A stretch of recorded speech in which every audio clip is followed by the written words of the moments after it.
Namanides, judío sabio y erudito del siglo XIII, denominó el libro de Éxodo como el libro de la redención porque comienza cuando el pueblo judío está esclavizado en Egipto, detalla su asombrosa liberación, y termina con el establecimiento del tabernáculo en el desierto. Una vez que Moisés terminó de construir esa admirable estructura, según las instrucciones de Elohim, su gloria la llenó de forma tal que ni Moisés pudo entrar en ella. Éxodo 40, 34, 35. Las escrituras nos dicen que la nube de Elohim cubría el tabernáculo de día, y su fuego reposaba sobre este de noche ante la vista de toda la casa de Israel. Versos 36, 38. Qué manera tan gloriosa de ilustrar cómo Elohim cubría, protegía y guiaba a su pueblo durante todas sus jornadas. El Rey del Universo escogió habitar entre su pueblo, y su presencia era algo tanto palpable como visible. De hecho, Éxodo 25:8 nos dice que la razón por la cual Elohim los sacó de Egipto fue para poder habitar en medio de ellos. No podría haber una señal más clara a los israelitas de la incomprensible gracia y misericordia de Elohim que su constante presencia en medio de ellos. Sin embargo, igualmente claro era su intachable santidad. Aún Moisés, quien estuvo íntimamente involucrado en cada aspecto de la elaboración del tabernáculo, tuvo que permanecer fuera de la tienda de reunión en ese momento inicial. Centro sagrado de adoración. La palabra hebrea de Mishkan se traduce al español como tabernáculo, y significa tienda o lugar de habitación. Esa estructura debió ser extraordinaria, completamente plegable y portátil, conteniendo toneladas de oro, plata y bronce, además de la tela más fina fabricada durante esos tiempos. Era un lugar solemnemente sagrado, pero a la vez tremendamente alegre, en que Elohim se reunía con su pueblo. Era el centro de adoración y sacrificio para todo el campamento de Israel, y servía también como una enorme señal de tránsito que indicaba al pueblo cuándo detenerse y cuándo seguir caminando. Era un verdadero espectáculo, sirviendo como herramienta educativa para describir el tipo de relación que Elohim quería establecer con su pueblo desde el principio de los tiempos. Su mandato a Adán fue de multiplicarse, a Noé fue de construir el arca, y a Abraham fue de irse de su casa a una tierra que le mostraría. Génesis 12:1.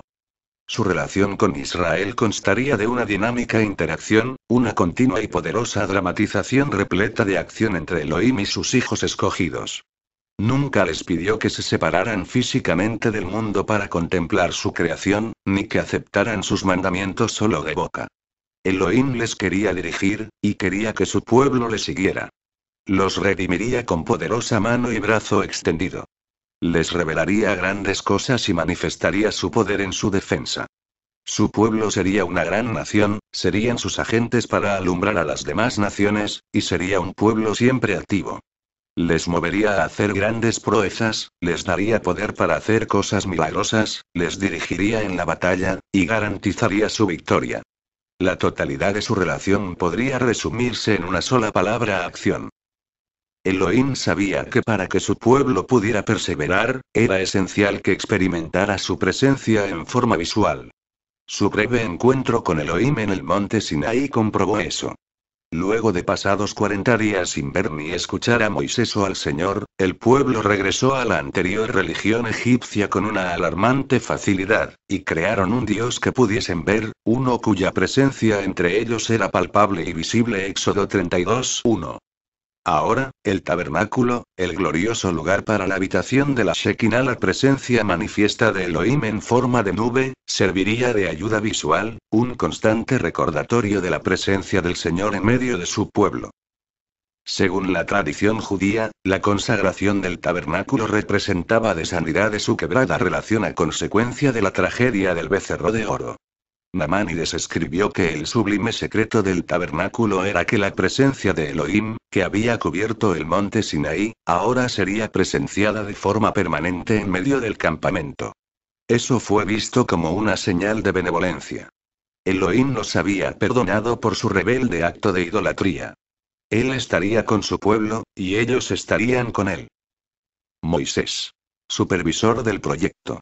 Los más mínimos detalles de las instrucciones para la elaboración del tabernáculo fueron dados a Moisés por Elohim mismo. Éxodo capítulos 25, 27, 30. Además de su papel como líder y libertador de los israelitas, Moisés sería supervisor de ese proyecto de construcción, en que se usaría miles de libras en oro, plata y bronce ex. 38, 24, 29, además de gran cantidad de otros recursos, un enorme equipo de trabajadores y artesanos, e innumerables horas de planificación y labor.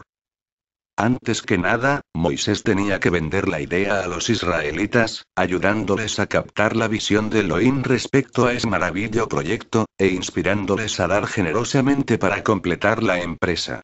Éxodo 36, 4, 7 nos dice que el pueblo estaba tan dispuesto a contribuir que trajeron grandes cantidades de donativos, mañana tras mañana, hasta que los ayudantes se quejaron de que era suficiente y tenían que detener la generosidad.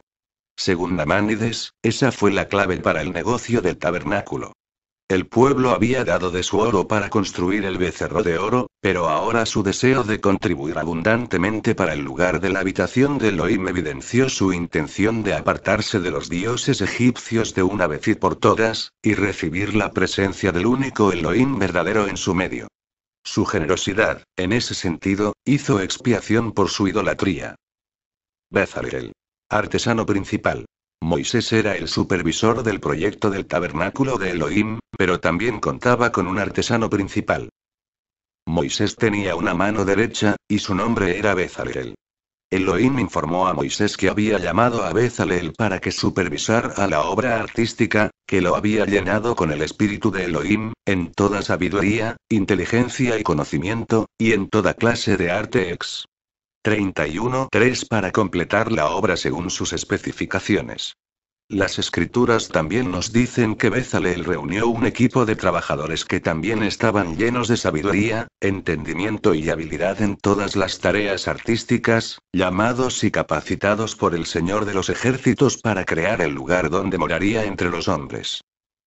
Bezalel debió ser un hombre verdaderamente admirable, llamado a trabajar lado a lado con Moisés el libertador y claramente ungido para hacer esa tarea tan sagrada. Aunque tenemos muy poca enseñanza cristiana en torno a Bezalel, la tradición judía relata mucho sobre él, comenzando con su linaje. Nos dice Éxodo 31 que era el hijo de Uri, hijo de Ur, y los sabios ven aquí la razón por la cual Elohim lo hubiese seleccionado. El nombre de Ur aparece en las escrituras en otros lugares. En Éxodo 17, cuando los israelitas pelearon contra los amalecitas, Ur y Aarón sostuvieron los brazos de Moisés hasta que alcanzaron la victoria. Y cuando Moisés anunció que subiría al Sinaí para escuchar la palabra del Señor, les dijo que Aarón y Ur se encargarían de todo durante su ausencia. Claramente, Ur tiene que haber sido un hombre de carácter íntegro, de modo que Moisés confiara tanto en él. Su dedicación al Elohim de Israel y a su pueblo era incuestionable, y debió haber enseñado a su familia para que guardase las ordenanzas del pacto con el único Elohim verdadero, compromiso que, según los sabios judíos, sobrepasó aún la lealtad de Aarón. Como el nombre de Bezalel no vuelve a mencionarse en la Torá Génesis a Deuteronomio luego de que Moisés subiera al monte Sinaí, excepto al describir su linaje, la tradición judía relaciona esa misteriosa desaparición con el incidente del becerro de oro. Dicen lo siguiente: cuando los israelitas desearon hacer ese acto de crear un ídolo para adorarlo, dijeron a Aarón: ven, haznos un señor. Ur, el hijo de Caleb, se levantó y los regañó. Inmediatamente, se alzaron y lo mataron. De esa manera, el Midrash, colección de comentarios judíos sobre la Biblia hebrea, dice que Ur era un hombre de tal rectitud que voluntariamente entregó su vida en lugar de participar en dicho acto atroz. Su valiente dedicación debió pasar a su hijo Uri, quien debió haber influenciado al nieto de Ur, Bezalel, para que igualmente amara y sirviera al Dios de Israel. El Talmud, comentario rabínico sobre tradiciones judías y las escrituras hebreas, dice que Bezalel era una persona extraordinariamente talentosa, y que cuando solo tenía 13 años de edad, Elohim lo llamó para que comenzara a trabajar en el tabernáculo.